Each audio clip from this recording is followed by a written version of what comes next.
Bonsoir à tous. On va s'intéresser de près ce soir à la situation des chrétiens du Moyen-Orient persécutés, on le sait, depuis des mois maintenant par les groupes djihadistes, que ce soit en Syrie et en Irak. Chrétiens également d'Afrique, on l'a vu, avec ce massacre épouvantable dans l'université de Garissa au Kenya commis jeudi dernier.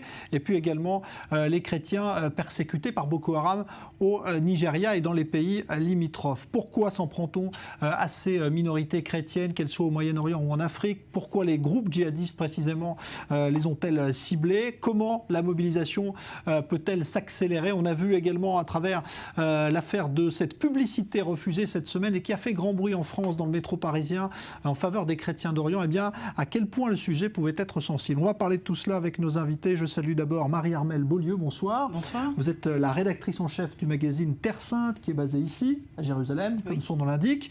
Et je salue également Batel Ohayon, bonsoir.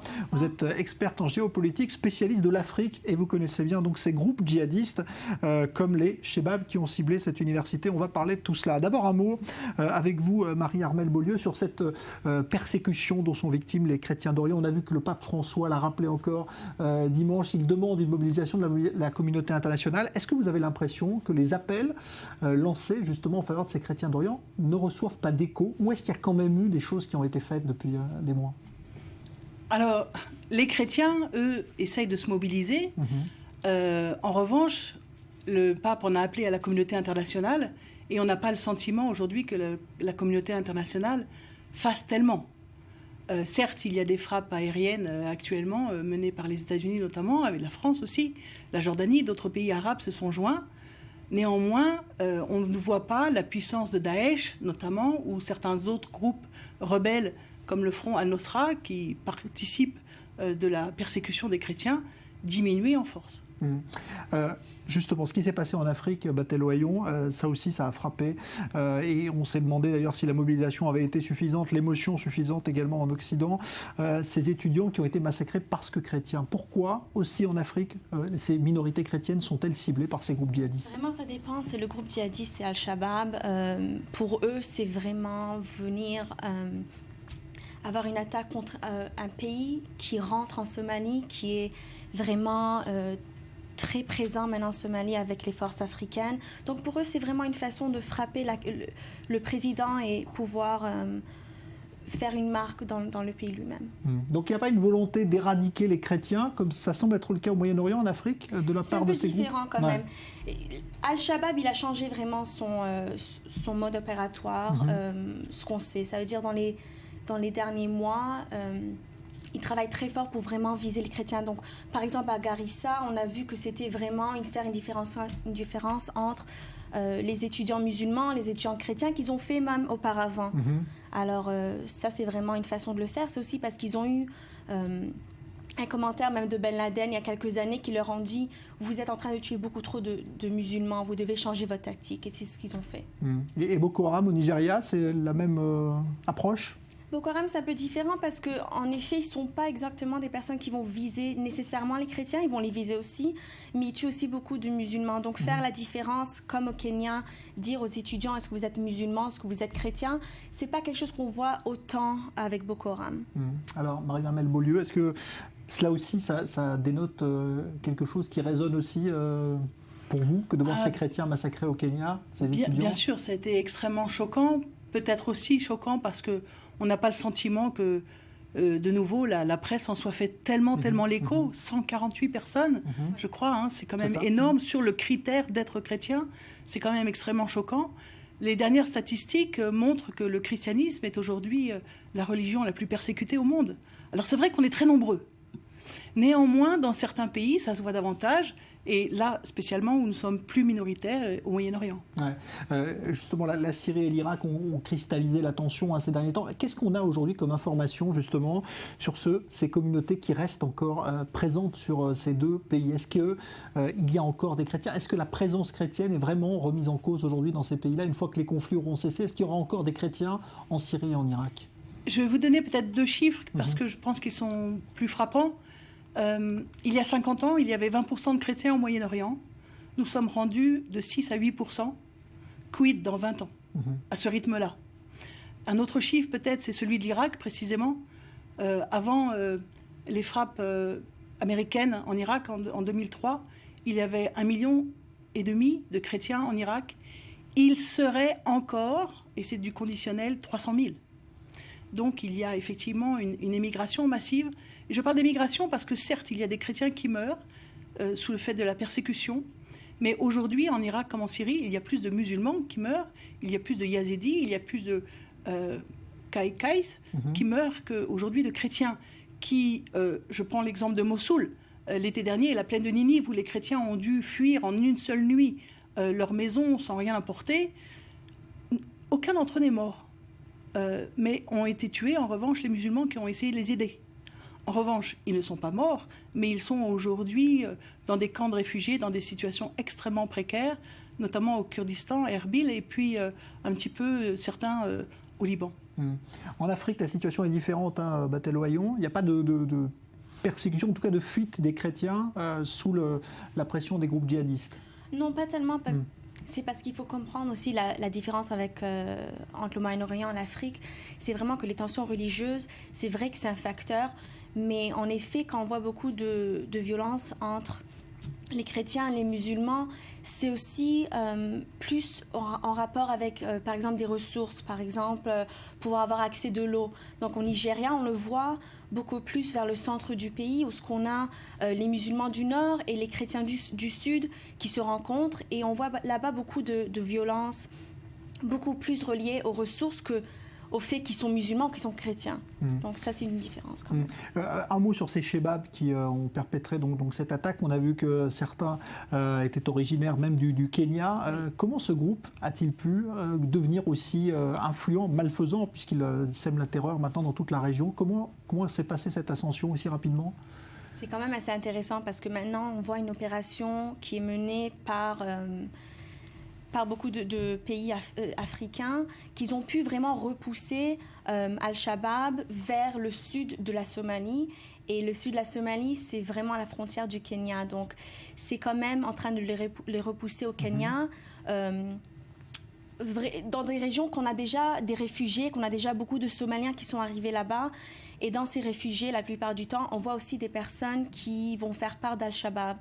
Donc, ça joue aussi sur les différences qu'il y a dans le Kenya. Ça veut dire les différences entre les musulmans, qui sont à peu près 6%, et les chrétiens, qui sont à peu près 70%. Donc, des fois, ça joue avec les différences ethniques, les différences religieuses, et c'est comme ça qu'ils ont pu vraiment rentrer au Kenya. Alors, je voudrais qu'on revienne maintenant sur bien l'une des polémiques qui a secoué la France à propos justement de la persécution des chrétiens d'Orient. On vous a parlé ici même dimanche dernier de cette publicité pour un concert, un récital de prêtres en faveur des chrétiens d'Orient qui avait été refusé par la RATP. Vive émotion politique, notamment polémique ensuite, et finalement la RATP a fait marche arrière hier soir. Elle accepte telle quelle cette affiche. On y revient tout de suite avec Julia Ganancia. La RATP cède finalement à l'indignation générale et fait marche arrière. Le métro parisien a accepté d'afficher une publicité pour un concert du groupe Les Prêtres avec la mention en faveur des chrétiens d'Orient. C'est le député écologiste Jean-Vincent Placé qui a annoncé la nouvelle le premier sur Twitter. Le refus initial de la RATP avait suscité l'incompréhension dans les milieux catholiques qui criaient au dévoiement de la laïcité. La RATP n'a pas affiché une neutralité. La RATP a affiché une prise de position coupable en refusant de considérer qu'il y a des victimes dans cette affaire, des victimes civiles qui subissent, et puis qu'il y a des bourreaux. Les bourreaux, c'est Daesh. Au départ, la RATP avait refusé la mention sur les 250 affiches qui devaient être placardées dans le couloir du métro de la capitale au nom du principe de neutralité du service public et dans le contexte d'un conflit armé à l'étranger. La RATP et son PDG se sont alors retrouvés sous le feu des critiques, même au sein des habituels avocats de la laïcité. Lundi, le Premier ministre Manuel Valls avait appelé la RATP à assumer ses responsabilités. Si la mention est rétablie, le président de la coordination des chrétiens d'Orient souhaite toutefois maintenir son action en justice contre la RATP. Nous irons au procès parce que nous voulons une jurisprudence de manière à éviter que ce type de comportement répréhensible se reproduise, mais nous voulons que par la suite, la RATP se rachète et que sa campagne pour les chrétiens d'Orient non seulement mentionne avec les chrétiens d'Orient, mais qu'elle aille au-delà et qu'ils permettent une vraie communication gratuite, parce que la RATP, dans cette affaire, a fait une faute politique majeure. La polémique intervient alors que la situation des chrétiens est critique au Moyen-Orient et dans certains pays d'Afrique. La Syrie, l'Irak, la Libye ou encore le Kenya ou la Somalie. La liste des pays qui persécutent les minorités chrétiennes est longue. À l'occasion du dimanche de Pâques, le pape a appelé à la fin des tragédies et des persécutions dans ces régions. Car le climat de violence au nom de la religion ne cesse de s'assombrir. Dernier exemple en date, le massacre de chrétiens à l'université de Garissa au Kenya par les chebabs somaliens. Alors, Marie-Armelle Beaulieu, cette polémique, est-ce qu'elle vous révolte aussi? Comment vous expliquez qu'un organisme public ait refusé cette publicité en France, à Paris? Bien, je ne me le suis pas expliqué, à vrai dire. J'ai découvert la nouvelle jeudi. J'ai trouvé ça invraisemblable, véritablement invraisemblable, parce que ça tombait moins d'une semaine après l'intervention de la France devant le Conseil de sécurité de l'ONU, justement pour la défense des chrétiens d'Orient. Donc c'est un non-sens politique. Et puis le mot chrétien n'est pas une insulte jusqu'à aujourd'hui. Donc j'ai trouvé ça invraisemblable. J'ai tout de suite signé une pétition en ligne. Et je me réjouis d'ailleurs qu'un bon nombre de mes amis israéliens juifs l'aient signé également. Il n'y avait pas d'atteinte à la laïcité à aucun moment. Donc c'était invraisemblable cette histoire. Certains évoquent une pression aujourd'hui de l'islam en France qui fait peur et qui du coup amène certains à prendre des décisions par peur de heurter. Est-ce que c'est ça qui peut expliquer à votre avis la décision de la RATP? Non, je ne le pense pas. Je pense que c'est vraiment une très mauvaise conception de la laïcité. La loi pour la laïcité a été votée il y a maintenant plus d'un siècle. Il est temps, non pas de revoir la loi, mais de réapprendre l'esprit de la loi pour pacifier les esprits des croyants, des incroyants, des agnostiques.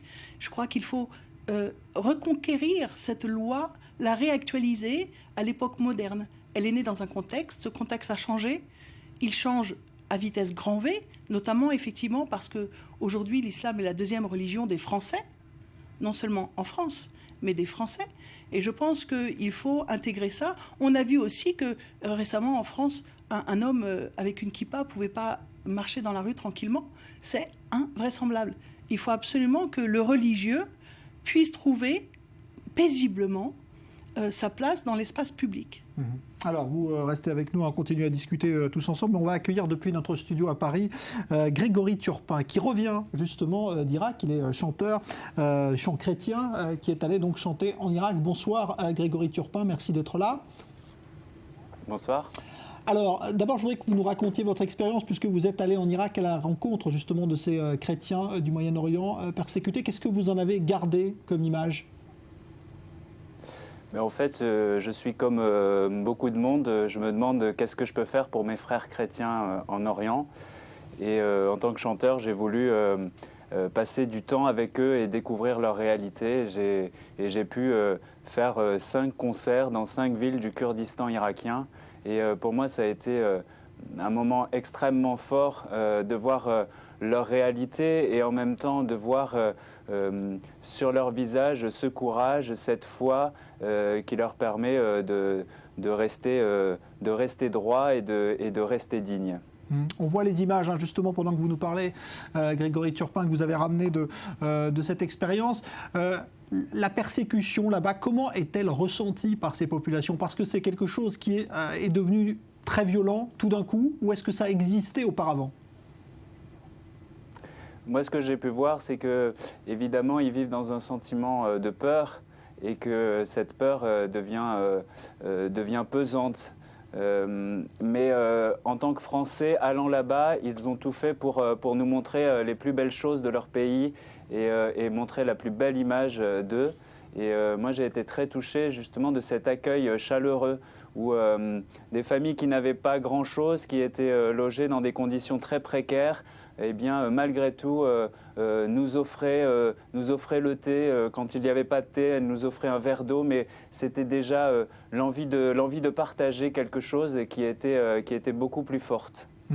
Alors, on va parler encore évidemment de ce que vous avez vu là-bas, Grégory Turpin, mais puisqu'on était en train d'évoquer cette campagne publicitaire qui avait été refusée puis finalement rétablie dans le métro parisien par la RATP, je voudrais votre avis justement en tant que chanteur, puisque vous, sur vos affiches, il y a écrit « chanteur chrétien ».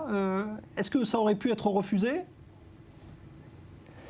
Alors, sûrement, vu les circonstances, mais je vais être le premier chanteur chrétien à me produire sur la scène de l'Olympia, donc juste 15 jours avant le concert des prêtres. Et en décembre, j'ai eu une campagne d'affichage dans le métro où il y avait noté très spécifiquement « chanteur chrétien ». Et cette publicité n'a absolument pas été refusée. Donc j'ai été surpris d'apprendre cette décision de la RATP, sachant que sur l'affiche des prêtres, il y avait des prêtres en col romain, Monseigneur Di Falco qui porte sa croix pectorale, et cette mention chrétien d'Orient qui doit disparaître. Donc il y a quelque chose qui me gêne profondément dans cette vision de la laïcité, de cette neutralité qui a été annoncée. Il ne peut pas y avoir de neutralité entre Daesh et les chrétiens d'Orient persécutés. On ne peut pas rester neutre.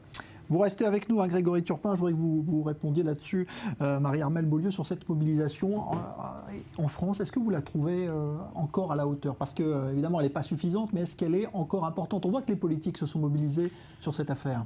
Je dois vous dire ma surprise d'avoir vu M. Vincent Placé, M. Mélenchon, le Parti communiste monter au créneau en faveur des chrétiens d'Orient. Ça m'a beaucoup réjoui.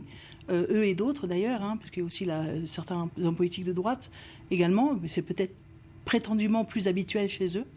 En tous les cas, est-ce qu'il y a une mobilisation? Vous savez que les chrétiens, même s'il y a beaucoup de baptisés en France, le nombre de chrétiens qui pratiquent, et on appelle la pratique aujourd'hui la présence à la messe, donc le dimanche matin, une fois par mois, c'est pas beaucoup, normalement ça devrait être toutes les semaines, diminue drastiquement, à cause de je ne sais pas quoi d'ailleurs. Peut-être que certainement, nous devons balayer à notre porte et penser que nous avons pas été suffisamment rayonnant pour donner envie. Mais cette mobilisation, malgré tout, sur une affaire comme celle-ci, par des petits groupes de chrétiens extrêmement convaincus, elle a été extraordinaire. Notamment, je ne sais pas si vous avez vu, mais les campagnes d'autocollants qui ont fleuri dans le métro parisien pendant tout le week-end, en mettant en faveur des chrétiens d'Orient, signés par Silence on tue, parce qu'on a parlé de neutralité, mais c'est une aberration. On ne peut pas être neutre devant un génocide. Même si ce génocide est plus peut-être culturel aujourd'hui qu'effectivement physique, il est là, il est devant nos yeux, on en a connaissance. Et parler de neutralité, c'est aberrant. On sait, et on sait bien en Israël ce que ça veut dire aujourd'hui, génocider. Et donc, non, plus jamais ça pour les Juifs, mais plus jamais ça pour personne. Et on n'a pas le droit de laisser faire. Et je suis effectivement contente que des gens, y compris en dehors de l'Église, se soient mobilisés en trouvant aberrante cette exclusion de cette affiche publicitaire. Batel Ohayon, si on regarde l'Afrique aujourd'hui, est-ce que dans les pays où cohabitent justement chrétiens et musulmans, est-ce que les chrétiens sont persécutés, peuvent s'afficher partout, ou est-ce qu'il y a des endroits où c'est effectivement difficile pour eux? Ça dépend du pays qu'on parle. Donc si on regarde la Somalie, on sait que là-bas, c'est pas tellement facile d'être chrétien. Mais il y a plusieurs pays où c'est un peu plus facile quand même. Au Sénégal, par exemple, on sait que c'est possible. Le Cameroun, ça dépend aussi de la stabilité du pays lui-même aussi. Donc quand on a des problèmes, quand on a des groupes djihadistes dans le pays, donc on voit vraiment beaucoup plus de problèmes entre les religions. Par exemple, à Centrafrique, c'est vraiment un très bon exemple, où on a vraiment vu des attaques qui avaient l'air religieux, mais qui n'ont pas commencé de cette façon. C'était vraiment quelque chose de très politique, entre le président sortant, le président qui est rentré après un coup. Donc c'était vraiment quelque chose qui n'était pas là-bas, qui n'était pas en Centrafrique. Et après ça, on a vu que c'est venu quand il y avait des problèmes. Grégory Turpin, justement, on parlait de votre mobilisation pour les chrétiens du Moyen-Orient. Quand vous avez entendu ce qui s'était passé en Afrique et au Kenya avec ce massacre affreux d'étudiants chrétiens à Garissa, est-ce que vous pourriez envisager aussi d'aller chanter en Afrique pour vous mobiliser là aussi? Pourquoi pas, c'est quelque chose qui peut être complètement envisageable. J'ai envie, en tant que chrétien, d'être avec mes frères chrétiens. Quand je suis reparti de Erbil, j'étais avec Monseigneur Petros Mouchi, qui est l'archevêque syriaque catholique, et qui m'a dit on a besoin d'aide humanitaire, de soutien politique, et on a besoin qu'on l'on parle de nous, que l'on ne nous oublie pas. Et évidemment, cette parole a vraiment résonné en moi. Et je me dis, eh bien oui, si je peux, par ce que je fais, par la musique, apporter un moment fraternel avec mes frères chrétiens, eh bien j'ai envie aussi de pouvoir en témoigner là où je suis, en France, et à travers ma musique. Qu'est-ce que vous avez retenu justement des échanges avec les chrétiens d'Orient que vous avez rencontrés là-bas, qui sont donc des réfugiés dans des situations extrêmement délicates? Qu'est-ce qu'ils vous ont dit eux aussi? Quel message vous ont-ils fait passer? Moi, j'ai été surpris parce qu'en 9 jours, je n'ai entendu aucune parole de haine. Et ça, c'est quelque chose qui m'a frappé. Bien évidemment, du désespoir, bien évidemment, une incertitude sur l'avenir, mais pas de haine. Et je crois que plutôt que de parler de la barbarie de Daesh, j'ai vraiment envie de parler du courage et de ces personnes que j'ai eu la chance de rencontrer et qui sont venues m'interpeller dans ma propre foi et dans ma propre vie. Qu'attendent aujourd'hui ces chrétiens du Moyen-Orient, Grégory Turpin? Est-ce qu'ils veulent rentrer là où ils habitaient avant, ou est-ce que pour eux, l'avenir peut-être c'est en Occident? Est-ce qu'ils cherchent une terre d'accueil? Évidemment, on ne peut pas vivre dans la peur toute une vie. Évidemment qu'ils pensent à quitter l'Irak, mais aussi il faut penser qu'il faut réfléchir à comment récupérer leur ville, comment ils vont pouvoir rentrer chez eux. C'est ça la vraie solution, et comment on pourra trouver la paix dans ce pays, parce que c'est vraiment leur terre. Qu'est-ce que vous allez faire? Vous allez retourner là-bas? Vous avez prévu d'y retourner? Est-ce qu'il y a d'autres choses que vous allez faire là, maintenant? J'espère pouvoir y retourner, oui, et pouvoir partir avec une association pour faire de l'aide humanitaire là-bas. Merci Grégory Turpin. Restez encore avec nous quelques minutes. Merci. On va justement s'intéresser à ces pèlerins venus du monde entier qui sont évidemment en semaine Pascal oblige actuellement à Jérusalem et leur demander ce qu'ils pensent de la situation des chrétiens du Moyen-Orient. C'est Maëlle Benoliel qui les a interrogés. Les chrétiens d'Orient, aujourd'hui, on en entend beaucoup parler pour tous les massacres qui se passent, que ce soit en Afrique ou au Moyen-Orient. Et je pense qu'il faut beaucoup prier pour eux, parce que je pense que c'est une situation assez compliquée, et que je pense qu'il faut que le monde ouvre plus les yeux sur leur situation aujourd'hui, actuelle. Les chrétiens devraient avoir la liberté de pratiquer leur foi, de pratiquer leur Créateur mort sur la croix ici. Je vis en Europe, donc c'est difficile pour moi de dire comment c'est de vivre dans cette région. Mais là, je suis en Israël, à Jérusalem. Et je peux observer que les chrétiens sont protégés.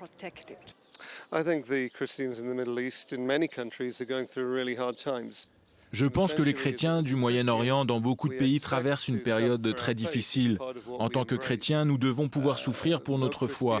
Cela fait partie de nos croyances. Aucun chrétien ne pourrait être violent pour défendre sa foi. Des fois, on se doit de souffrir, mais la situation au Moyen-Orient est hors de contrôle. Voilà, donc témoignage recueilli à Jérusalem, Marie-Armelle Beaulieu. Bon, c'est vrai qu'il y a de l'espoir parce que les gens viennent en Israël encore dans ce lieu saint pour encore pouvoir exercer leur foi en liberté. Oui, absolument, ça c'est incontestable. Il y a en Israël, comme d'ailleurs en Palestine, une liberté de culte qui est réelle. Il n'y a pas de persécution ni pas ici. À Gaza où il y a de persécution de chrétiens. Gaza, c'est encore un autre cas. Sur plus d'1,5 million de personnes, il reste moins de 1500 chrétiens. Donc c'est vraiment être plus minoritaire que ça, tu meurs. Donc il y a une pression sur les chrétiens gazaouis. Non pas en fait des chefs politiques, non pas du Hamas par exemple, mais de cette population qui a grandi dans l'état d'esprit tel qu'on leur a renseigné l'islam depuis 20 ans, que le Hamas est très présent là-bas, et tout le monde n'est pas super intelligent, et parfois beaucoup de gens prennent au pied de la lettre certains prêches anti-chrétiens qu'on leur fait, et du coup ont tendance effectivement à bousculer. Il n'y a pas de morts chrétiens à Gaza, du fait de l'islam aujourd'hui. Mais il y a de la pression, oui c'est sûr. Il peut y avoir aussi de la pression ici ou là, en Palestine et en Israël. Mais c'est vrai qu'il n'y a pas de persécution proprement dit. Et dans le reste du Moyen-Orient, là, on a vu donc la Syrie et l'Irak. Il y a d'autres pays aussi, les Coptes, on l'a vu en Égypte aussi. Oui, les Coptes qui ont été accusés d'avoir soutenu les militaires pour le renversement de Morsi. Mais ce que je voudrais dire, c'est que la persécution des chrétiens au Moyen-Orient, c'est pas nouveau.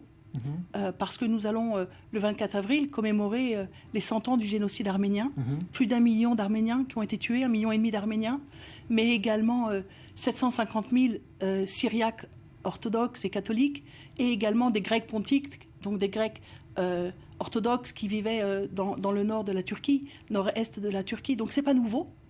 Et un jour, j'ai demandé à un évêque syriaque, mais pourquoi est-ce que vous n'avez jamais parlé de votre génocide? Puisque 70% de sa communauté a été tuée en Turquie en 1915. Et il m'a dit, tous les 20 ou 30 ans, dans tous les pays où on se refuge, on a une nouvelle guerre. On n'a pas eu le temps. Ouais. Ça vous donne quand même un petit peu l'état des lieux. C'est un génocide qui n'est pas reconnu, hein, rappelons-le, par le gouvernement turc officiellement, 100 ans après, puisqu'il y a toujours une bataille diplomatique importante pour cette reconnaissance. Je voudrais remercier Grégory Turpin, qui était avec nous en direct de Paris. Donc bravo déjà pour ce que vous avez fait. Merci à vous. Et donc on vous serez en concert très bientôt. Hein. À l'Olympia, le 6 juin.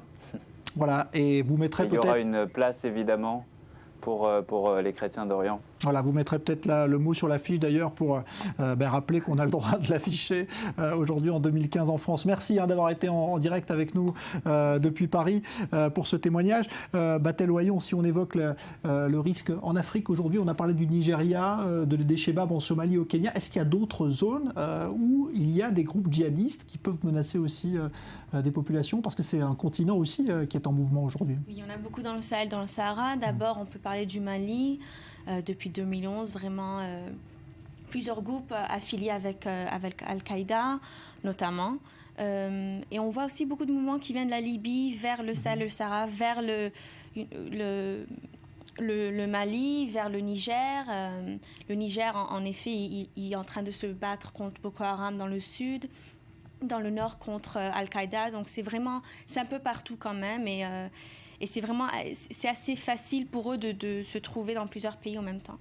Merci beaucoup Batel Oyon. Je rappelle donc que vous êtes experte en géopolitique, spécialiste de l'Afrique. Merci Marie-Armelle Beaulieu, rédactrice en chef du magazine Terre Sainte, donc basée à Jérusalem. Merci d'être venue témoigner. Évidemment, on n'a pas fini de parler de ce dossier donc des chrétiens d'Orient et d'Afrique avec malheureusement cette situation extrêmement compliquée pour ces populations. On va se retrouver dans un instant pour évoquer toute autre chose. Eh bien, la divergence de vues sur l'accord nucléaire iranien, que ce soit entre Américains et israéliens, et notamment à propos des conditions posées par Benyamin Netanyahou. On se retrouve pour un débat dans un instant. À tout de suite.